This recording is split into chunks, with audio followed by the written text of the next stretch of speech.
I'm Shelly Antoniewicz. I'm with the Investment Company Institute. I'm the Senior Director of Industry and Financial Analysis. And I have a terrific panel assembled today, and they're going to discuss globalization and 4 specific topics. 35 minutes, so we're going to jump in. I'm going to let my panelists quickly introduce themselves, their firm, the role at their firm. So go ahead, take us off. Hi everybody, good morning. I'm John Emerson. I'm Vice Chairman of Capital Group International, and I guess the reason I'm on this panel is I came to that position after serving as the American ambassador to Germany for 4 years. Hello, my name is Fiona Frick. I'm the CEO of Unigestion. Unigestion is an asset manager based in Europe with around $23 billion under management. And we mainly deal with the institutional and intermediary as a B2B player. Good morning, ladies and gentlemen. My name is Stuart Thompson. I'm a senior strategist with Manulife Investment Management. Hi, Robert Horrocks, CIO, Matthews Asia. We're an Asia-focused investment manager based out of San Francisco in the US. Great. So economies and capital markets have become much more integrated and interactive with each other over the years, so that developments in one region can have a much more impactful, effect on economic growth and financial markets in other regions. So that managing risk has really required much more of a global lens. So let's start with some topics. Let's start with our first one. Status of monetary policy, which for worldwide is in unprecedented territory, right? In the US, you've got the Federal Reserve. They've hit the pause button on monetary policy tightening, but they're still going to have to contend with slimming down their bloated balance sheet. And then in Europe, we have negative interest rates from the ECB and an extended period of that, years now, and government bonds, 10-year government bonds that are yielding almost next to nothing. So where are the risks here when we're looking at this dichotomy between the United States and Europe? Stuart, do you want to kick us off? Yes, of course. We are expecting the Fed to cut its funds rate by 100 basis points over the next 12 months. The Fed has never cut by 100 basis points in 12 months without a recession. We're not expecting a recession in the next 12 months. So this time it is different. But the reason why we think it's different is that the Fed's reaction function has changed because of the repeated failure to reach its inflation target, because there is some evidence of de-anchoring of inflation expectations.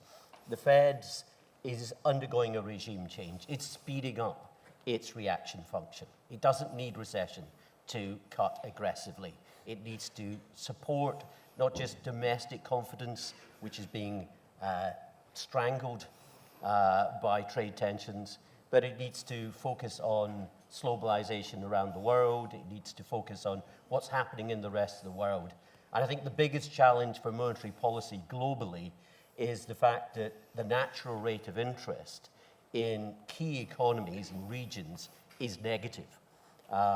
So we think it's obviously negative in Japan, it's negative in Europe, and that's leading to Japanification of both regions. We think that within 10 years we'll have Japanification in China as well. The natural rate in China will be below zero. And that's very difficult for central banks to accommodate. They have to be much more aggressive. They need greater support from their governments in order to raise productive potential of these economies.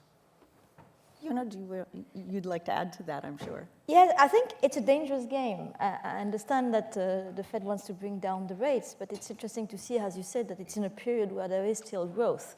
And it's quite new in history. I think once in 95, there was Fed bringing down rates in a period of growth, that the Fed plays this role. And I think it's a bit dangerous because the thing is, recession happened in the last times more because there was an asset bubble bursting because of leverage rather than something else.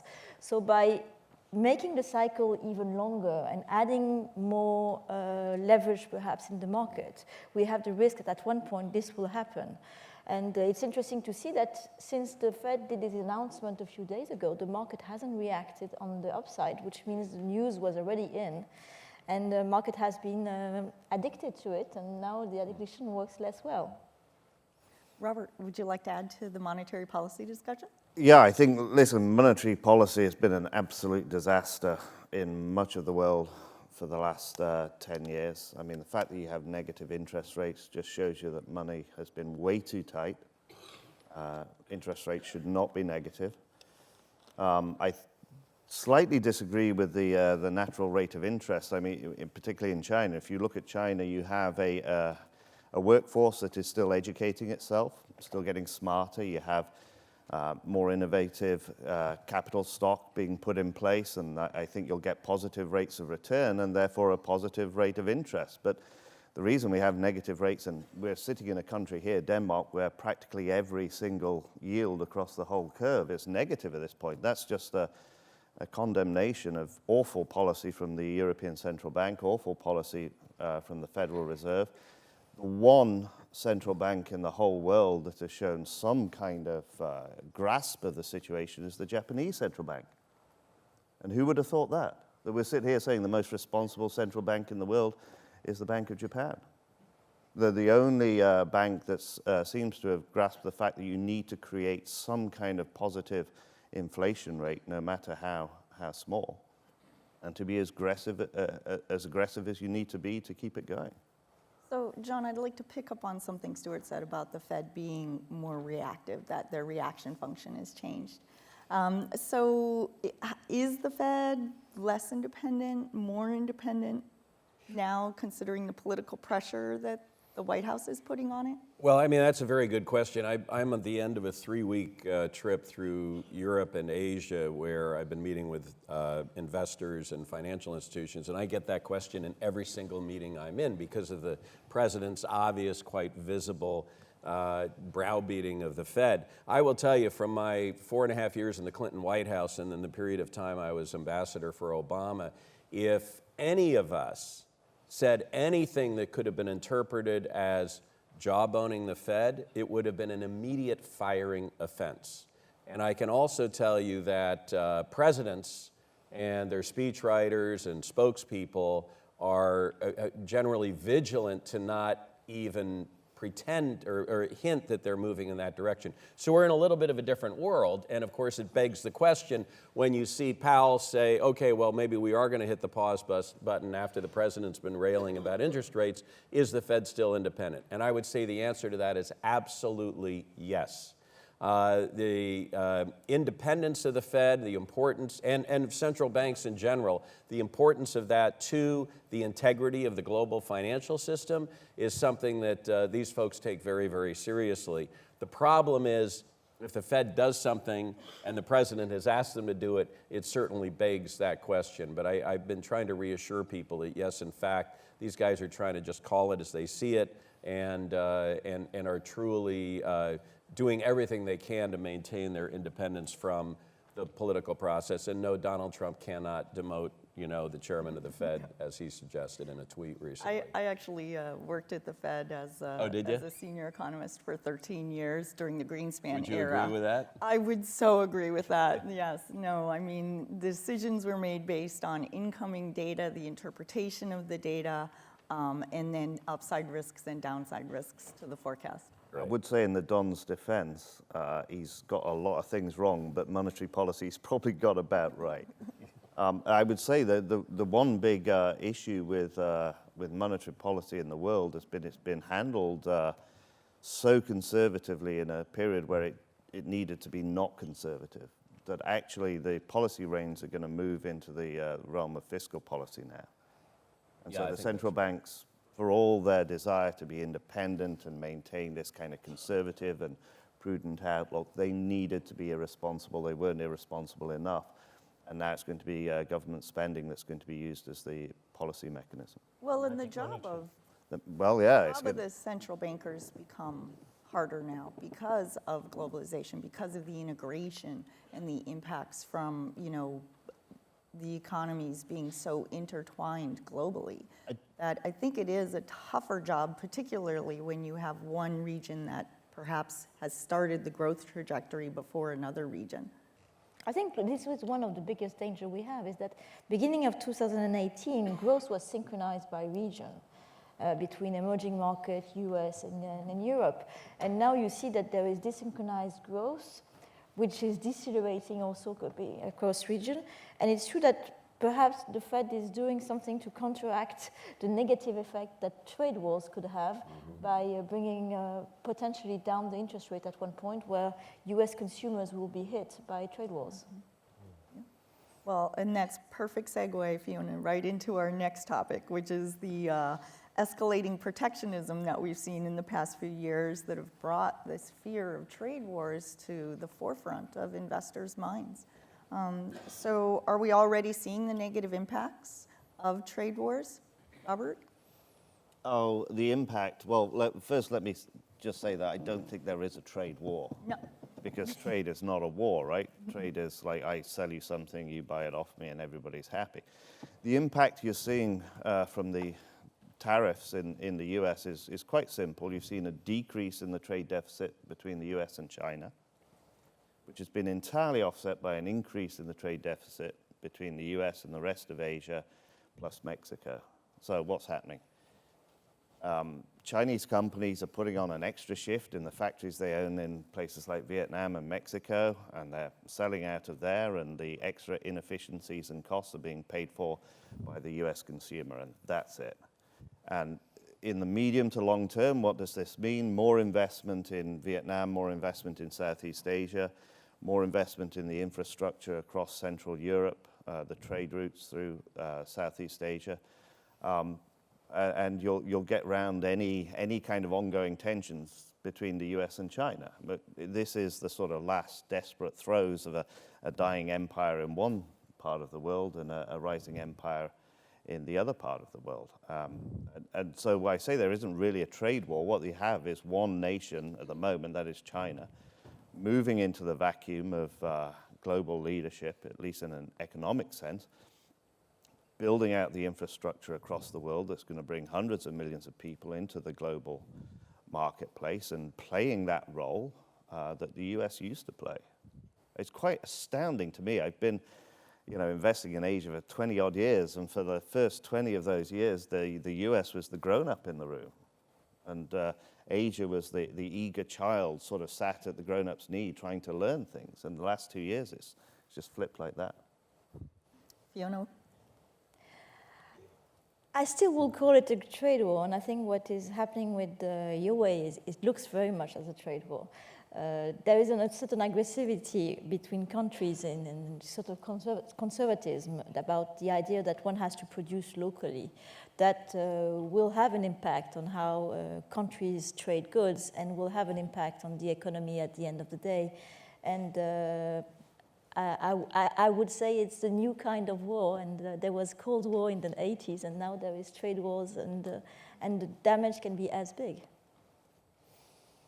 John, would you like to comment? Yeah, a couple of things. First of all, I think Robert's absolutely right in terms of this dynamic and the kind of dramatic shift between where we were 2.5 years ago negotiating the TPP, talking about getting that signed, bringing the EU in, and then collectively putting pressure on China, which I think would have been much more effective in the long term and in the short and medium term as well, in terms of getting China to make some of the structural changes that it really does need to make related to forced technology transfers and violations of WTO rules and the like. But we're now at a place where America first means America withdrawing, and China is rushing in to fill that vacuum, no question about it. You look at One Belt, One Road and everything that's happening there. It's important to understand, as people are getting spun up about the trade dispute with China, that this is one of the most important deliverables for Donald Trump in terms of his reelection. If you were to ask him why he got elected, once he got past the blustery stuff, he'd tell you immigration and trade. And he needs to bring home something that he can market as a great trade deal as he moves into the reelection campaign in another 6 months or so. So I do think there is a motivation there. His administration's a bit schizophrenic. You've got, Navarro and Lighthizer and certainly John Bolton, who tend to be much more hardliners on one side. You've got Mnuchin and Kudlow, who, candidly would probably prefer not to be throwing tariffs around the way we're doing it. On the other hand, trying to move this thing forward. But I think if we can get past create some political and diplomatic space for China to kind of come back a little bit and for the United States to maybe come back off of some of its demands, that we may well have an agreement of sorts, maybe not the perfect agreement, but an agreement with China by the end of the year. And don't forget, this is one of the few areas of administration policy where there's actually bipartisan support. So if a Democrat wins in 2020, don't think everything's just going to be all nice and smooth with in terms of our relationship with China. So if things do get worse, say there's more trade conflict because, a tweet comes out that we really are going to put tariffs on Mexico, or, the tariffs that have been threatened on Germany's auto industry come through. So, where do investors go? How do investors sort of, cope with this and then kind of say, well, where am I going to hunker down to kind of wait until the storm blows over? I'll let somebody else answer. And then I was going to say, well, Robert, go ahead. focus on domestic demand. But coming back to the whole broad trade issue, I mean, if you think about it, if you look at monetary policy, and it has been a failure. You look at the European Union, and it has let money get too tight, and it hasn't stepped in with fiscal policy. So what's happening now? The Chinese are now building the ports in Greece and Italy. And if the US wants to turn its back on Germany and Mexico, then the Chinese will step in there as well. By adding more leverage. Yeah, China but it's building that leverage. But it's great. I mean, if they want to come into my country and build me a road and build me a railway and build me a port, and if the debt is bad, that particular investment may not work for them. But then I've got the infrastructure that allows me to be part of the global marketplace. And you can now get a train from a freight train from the east of China into Europe that is 30% cheaper than if you go on a container ship. That's globalization. Now, the problem is that we sit here with our Western eyes and we look at things through the eyes of the US and then Europe, and we might say that, yeah, we're becoming more inward-looking and things are falling apart here. But if you're sat in Beijing, you're looking across this huge expanse of hundreds of millions of people, and you're saying globalization's great. I think one thing is interesting, and perhaps you have the answer, is we looked at how markets react when there's a tweet around the trade wars, and we see that, in fact, emerging markets react quite more negatively than the US market. So, in fact, what the market is telling us is that the impact of the trade war will be more important on the emerging market than on the US. Well, what the market's telling you is beta, right? Because the market's focusing on the short-term movement. And it's just it's this whole world we've gotten into of AI and machine learning where you have a short feedback loop, and it's all this sort of risk-on, risk-off attitude. There are a lot of things going on in the emerging markets in Asia that make them look a lot more stable, actually politically and in a social sense, than what we have here in the West. I mean, we just have to look at ourselves. We have a society that's split between the rich and the poor, between the capitalists and the workers. They don't have that in Asia because the last 10 years they've been working to deal with that. But yes, the markets will react in a very short-term risk-on, risk-off fashion, and I just look at that and say that's an opportunity. Go ahead. I was just going to say, to that point, there are plenty of places you can invest, and plenty of opportunities, particularly if you've got, if you're looking at the ground level at companies that can handle the disruption, that are best positioned to take advantage of these changes that are going on. I see it as actually a time of great opportunity for flexible, nimble investors, but only if you're thinking long term. And I would fully expect that as we move into the presidential election, particularly if Trump is able to get the new NAFTA through Congress, which hasn't been done yet, folks, keep that in mind, and is able to get a deal with China his negotiating strategy is put the tariffs on first and then negotiate. I could see those 25% tariffs being imposed on Europe and then a sit-down discussion, which won't be easy because the Americans, I was involved in the TTIP negotiations, and one reason that failed was protectionism.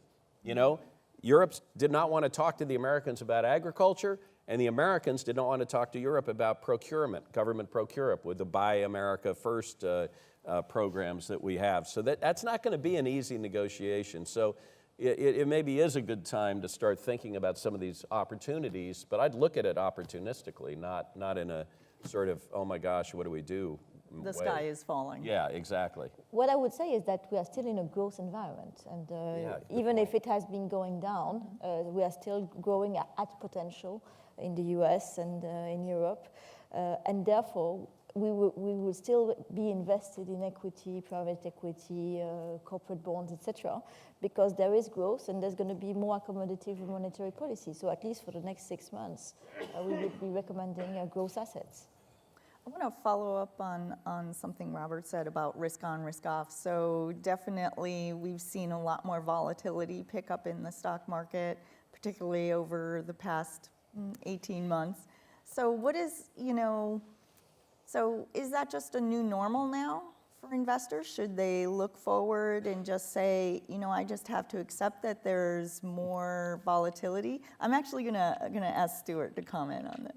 Well, it's two elements to that. I think there is more short-term, day-to-day volatility, and that's a reflection of the technology and the responsiveness of AI to tweets, to headlines.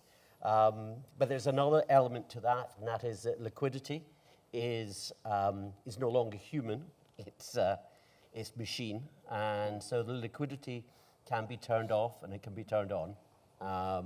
The major investment banks no longer have the capacity to absorb liquidity, and therefore we will see greater volatility. Central banks recognize this, and they have acted with their policies, and the ultra-low interest rates have been designed to dampen that volatility. But ultimately, we should expect to see a lot more volatility. We should expect to see more risk premium coming into the market.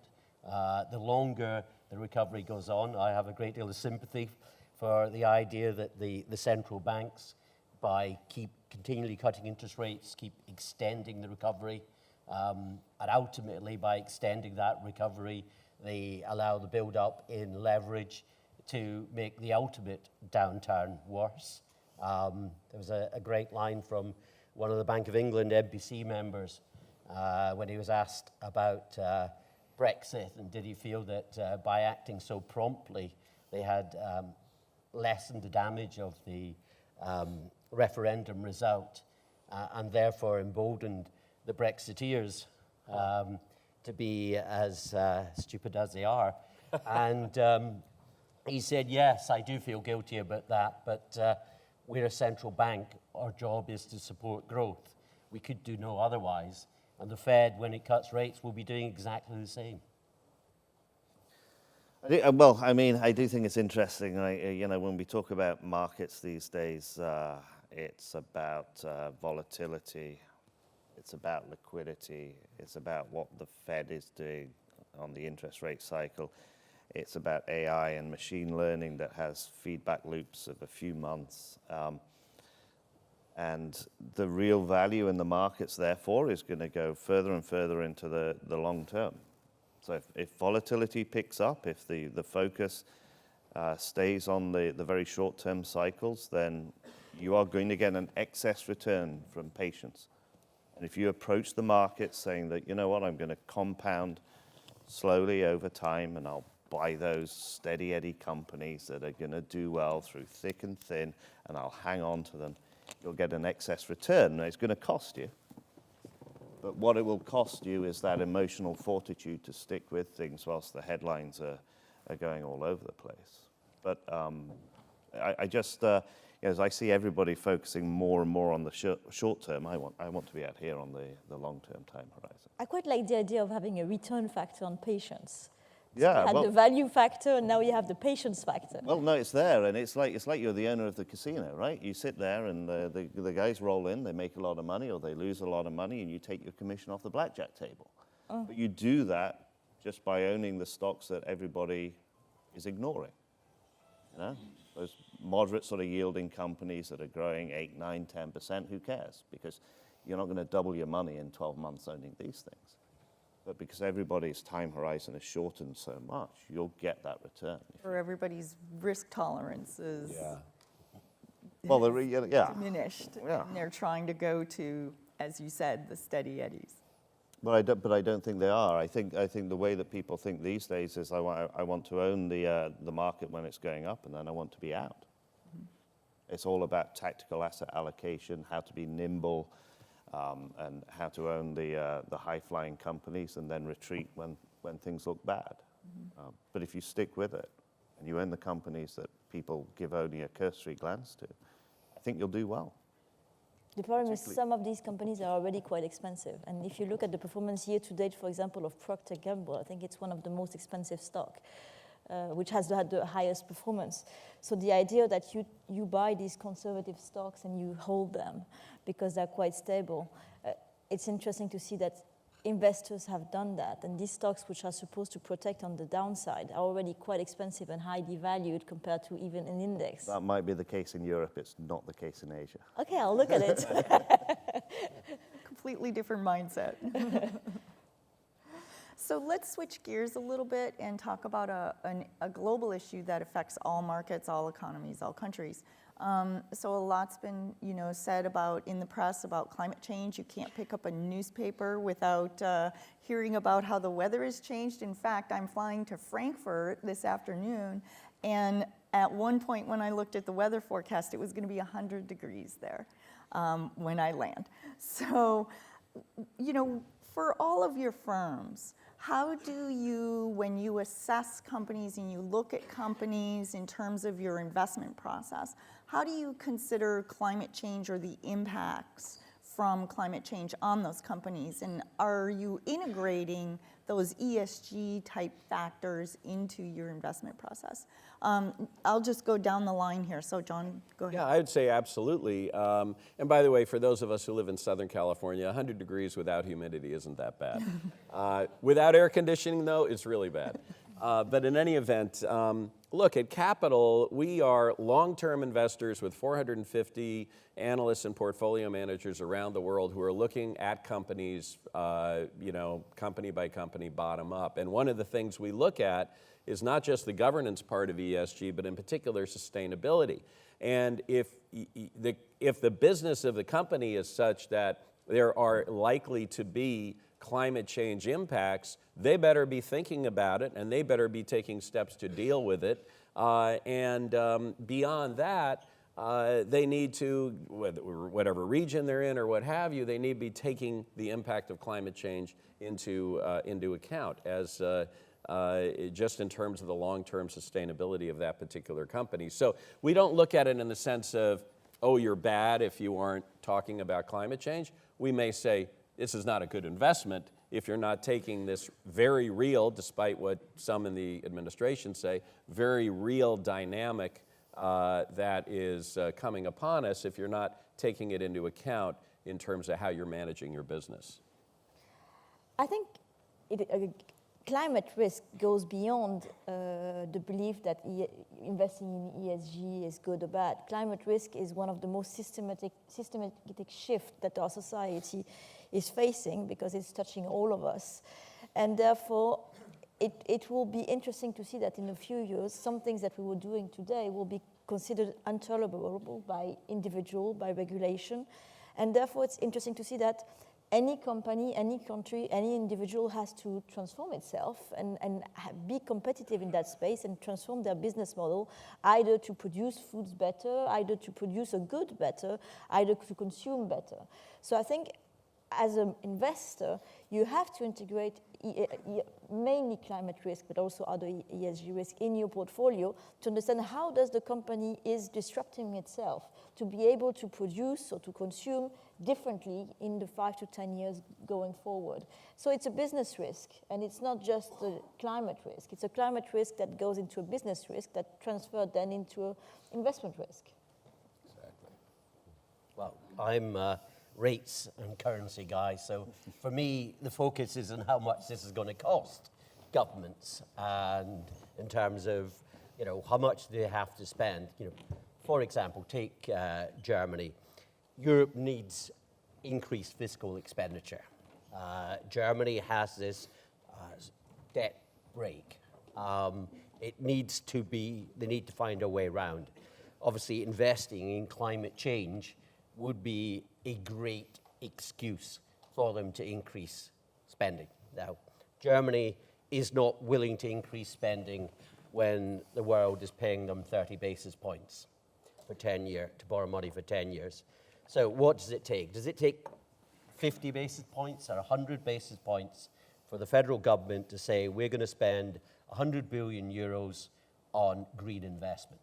Because that's what Europe needs. It's what the world needs.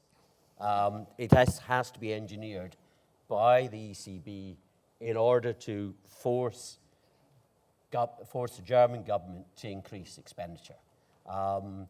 And that would be where we're looking at in terms of other governments which have less fiscal space. Then they're just going to have to borrow. We're going to have to get the magic money tree. We're going to have to see central banks fund that borrowing because we have aging population, we have climate change.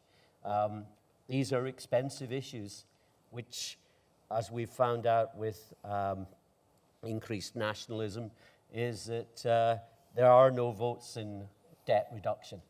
Yeah, that's for sure. Howard? It really doesn't matter what you do here in Europe on climate change. It really doesn't matter what you do in the US on climate change. If you're going to deal with issues like that, you've got to look at what the manufacturing center of the world is. You've got to look at where the growth is going to be. You've got to look at where the dirty growth is going to be. It's Asia. Mm-hmm. And what amazes me is that people are very keen on employing ESG processes and philosophies when they look at their European and their US investments. That's fine. These are the cleanest companies in the world, right? When it comes to looking at their Asian investments, it gets a cursory glance. That's emerging markets. That's a different kind of thing, and we don't focus on that. Okay, but if you really want to have an impact on things like climate change, you've got to have an impact on China. And you've got to have an impact on the growing manufacturing base that you're going to see in Southeast Asia. That's where your money's well spent. And how does that pressure come to bear? Is it through the investment process? Is it through... Well, number one, you've got to invest in those countries. I mean, it's frightening. I think the US, the investments of US citizens in China is like 3 to 4% of their overseas investments. So they have literally no leverage whatsoever. Yeah? But you've got to invest in that region first, and then you've got to say, well, we're investing and we want the clean companies, we want to navigate around these risks. I think that, the cost to companies is going to be a big thing in Asia because the politicians and the governments are going to be on that.